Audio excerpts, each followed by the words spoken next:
Diabetes mellitus ini merupakan suatu keadaan ketika tubuh tidak mampu menghasilkan ataupun menggunakan insulin.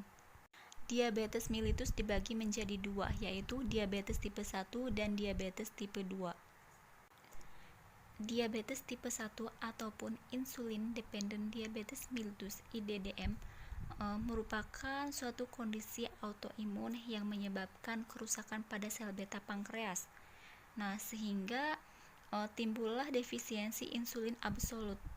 Pada diabetes tipe 1 ini, sistem imun tubuh sendiri secara spesifik itu menyerang dan merusak sel-sel penghasil insulin yang terdapat pada sel beta pankreas. Yang pertama yaitu faktor genetik. Penderita diabetes tidak mewarisi diabetes tipe 1 itu sendiri, tetapi bisa mewarisinya secara faktor genetik ataupun keturunan. Yang kedua yaitu faktor imunologi. Pada diabetes tipe 1 ini terdapat bukti adanya suatu respon autoimun, di mana respon ini merupakan respon abnormal antibodi terarah pada jaringan normal tubuh dengan cara bereaksi terhadap jaringan tersebut yang dianggapnya seolah-olah sebagai jaringan asing. Nah, ketika tubuh kita memiliki antibodi yang rendah, maka bisa menyebabkan terjadinya diabetes mellitus tipe 1 ini. Dan yang ketiga yaitu faktor lingkungan, di mana faktor lingkungan ini berkaitan dengan faktor imunologi yang sudah saya jelaskan di atas tadi. Selanjutnya yaitu diabetes mellitus tipe 2 ataupun non-insulin dependent diabetes mellitus (NIDDM). Nah, diabetes tipe 2 ini merupakan kondisi di mana kadar gula dalam darah melebihi nilai normal.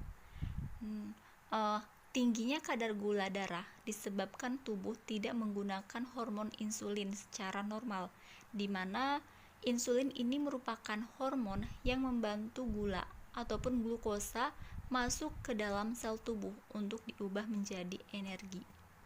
Sebenarnya, diabetes mellitus itu diklasifikasikan menjadi 4 bagian, yaitu yang pertama, diabetes tipe 1, insulin dependent diabetes mellitus (IDDM). Yang kedua yaitu diabetes tipe 2, non-insulin dependent diabetes mellitus (NIDDM).